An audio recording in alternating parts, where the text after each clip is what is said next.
దేవాకట్ట దర్శకత్వంలో తెరకెక్కిన latest political drama Mayasabha. ఇందులో ఆది పీనిశెట్టి మరియు చైతన్యరావు ముఖ్య పాత్రలో నటిస్తున్నారు. ట్రైలర్ తాజాగా విడుదలై మంచి అంచనాలు క్రియేట్ చేసింది.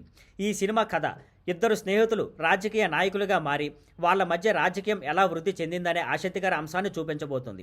ట్రైలర్ చూస్తే ఇంటెన్స్ రాజకీయ కథగా సినిమా ఉండబోతుందని స్పష్టంగా తెలుస్తోంది. మాయాసభ సినిమాను ఓటీటీలోనే రిలీజ్ చేస్తున్నారు. ఆగస్టు 7 నుంచి సోనీ లైవ్లో స్ట్రీమింగ్ ప్రారంభం కానుంది. తెలుగుతో పాటు తమిళ్, కన్నడ, హిందీ భాషల్లో కూడా విడుదలవుతుంది. టీజర్ విడుదల సమయంలోనే సినిమాపై మంచి హైప్ వచ్చింది. ఇప్పుడు ట్రైలర్ చూసిన తర్వాత అంచనాలు మరింత పెరిగాయి. దేవాకట్ట స్టైల్లో డీప్ పొలిటికల్ కథాంశంతో సినిమా రాబోతుందని అర్థమవుతోంది. ట్రైలర్ లాంచ్ ఈవెంట్కి సాయి ధరమ్ తేజ్ గెస్ట్గా హాజరయ్యాడు. దేవాకట్టతో గతంలో చేసిన రిపబ్లిక్ సినిమాని గుర్తు చేసుకున్నాడు. ఇక శ్రీకాంత్ అయ్యంగార్ అయితే దేవాకట్ట పని స్టైల్ గురించి సరదాగా టార్చర్ అన్నాడు. ఆది పీనిశెట్టి, చైతన్యరావు పాత్రలు చాలా పవర్ఫుల్గా ఉన్నాయి. నిజమైన రాజకీయ నాయకుల మీద ఆధారపడినట్టు కనిపిస్తుంది.